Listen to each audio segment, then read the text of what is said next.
Aujourd'hui, je vais vous parler de deux attitudes qui nous concernent tous, la rancune ou le pardon. Et au passage, je réponds à une demande d'une internaute qui m'a proposé d'analyser ces concepts. Alors si vous avez des concepts que vous avez envie de questionner, n'hésitez pas à me les proposer. La rancune et le pardon, c'est deux mots qu'on peut opposer, un peu comme deux pôles inverses. La rancune, d'abord, le mot vient du latin rancor, qui signifie ce qui est rance, ce qui est pourri, ce qui sent mauvais. La rancune, c'est garder en soi quelque chose qui fermente. C'est rester attaché à un tort qu'on a subi. On conserve, on fige, on empêche le temps de passer dans la rancune.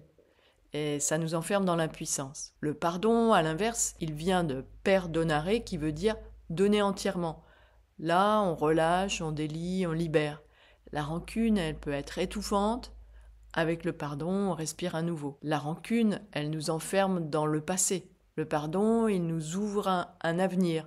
On va passer à autre chose. Dans le pardon, on retrouve une forme de puissance d'agir. Je ne subis plus ce qu'on m'a fait comme si j'étais uniquement une victime. Je décide de ce que je fais, de ce qu'on m'a fait. Alors, on pourrait croire que tout est dit. Voilà, la rancune enferme, le pardon libère. Mais on peut voir les choses encore différemment. La rancune et le pardon, malgré leur opposition, partagent des présupposés communs. Dans les deux cas, on part de l'idée qu'il y a eu une faute, qu'un tort a été subi et qu'il y a une dette à régler. Dans la rancune, on va conserver la blessure, dans l'autre, on va la pardonner, ce qui devrait permettre de l'effacer. Mais le cadre reste le même, c'est-à-dire cette faute qui a été commise. On va penser l'ensemble de la relation sous l'horizon d'une offense initiale. Et le présent reste défini par ce passé qui s'est figé. Soit je le rumine, soit je l'efface. Mais on pourrait questionner ce présupposé. Est-ce qu'on est obligé de penser nos relations de cette manière ? Est-ce qu'on doit toujours les organiser comme un tribunal avec une faute, une dette, une réparation ? Est-ce qu'une relation implique forcément ça quand il y a eu une offense, juger, condamner ou absoudre ? Et si on envisageait les choses encore différemment? Alors je propose d'autres façons de voir. On peut par exemple relativiser, on peut dire oui, il y a une blessure, mais dans la relation, il n'y a pas que ça. Mon conjoint m'a trompé, mais il y a plein de choses épanouissantes dans notre relation. Je ne suis pas obligée de focaliser sur cette faute. Ensuite, on peut aussi voir les choses non pas comme une faute à réparer, mais comme un événement à comprendre.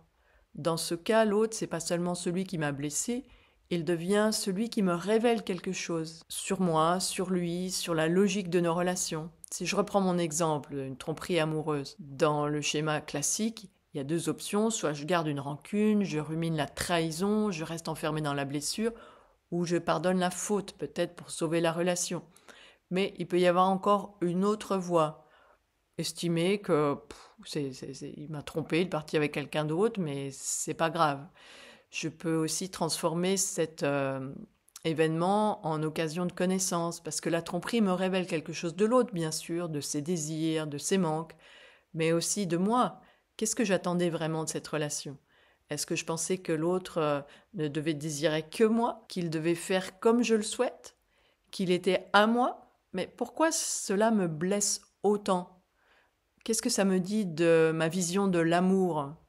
Est-ce que je veux un amour exclusif? Est-ce que je veux être aimé ou est-ce que je veux aimer? Qu'est-ce que cela dit aussi de mon rapport à moi-même si j'ai l'impression de ne plus rien valoir parce que cette personne désire une autre personne que moi? Dans cette perspective, l'autre n'est plus seulement celui qui m'a fait du mal, mais celui qui me révèle quelque chose. Donc il y a une première voie de sortie, la compréhension. On peut penser aussi à l'oubli actif au sens de Nietzsche. Pas un oubli par faiblesse, pas un refoulement, un oubli comme une force vitale. Imaginons une dispute violente avec un collègue ou un ami. Des mots blessants sont partis trop vite. Alors oui, on peut ruminer, garder la rancune ou bien attendre un pardon. Mais on peut décider aussi de passer à autre chose, de ne pas se laisser cet épisode peser dans notre vie. C'est l'oubli actif, c'est la véritable force de vie. Cela, ok, m'a fait mal, mais il y a plein d'autres choses à vivre. Je ne vais pas m'attarder là-dessus. Autre possibilité, la fortification de soi. Plutôt que chercher à pardonner ou à garder de la rancune, On va travailler à être moins vulnérable pour une prochaine fois. On va plus tourner vers l'avenir. Par exemple, quelqu'un m'a fait une remarque désagréable en public, une petite moquerie. Je peux être blessée, je peux m'offusquer, je peux ruminer pendant des jours, mais je peux aussi me dire, pourquoi est-ce que je donne autant de pouvoir à cette personne? Sa moquerie, elle parle d'elle et non de moi. Ce n'est qu'une parole, ça ne me définit pas. Et cette blessure est l'occasion de gagner en solidité intérieure, une manière de ne pas être ballotté par chaque mot, par chaque geste. Donc petit à petit, on va développer une forme d'indifférence salutaire. Avec l'expérience, hein, on a reçu encore une énième critique. C'est pas grave si je sais à peu près ce que je fais et qui je suis. Avec l'expérience, l'événement est mis de côté. On devient comme un éléphant qu'un moustique piquerait. L'offense, intentionnelle ou pas, n'est même pas jugée digne d'attention. Elle perd toute prise sur nous. Autre voie encore, le dépassement créatif. La blessure devient un moteur. Elle va nourrir une œuvre, une action, une réinvention.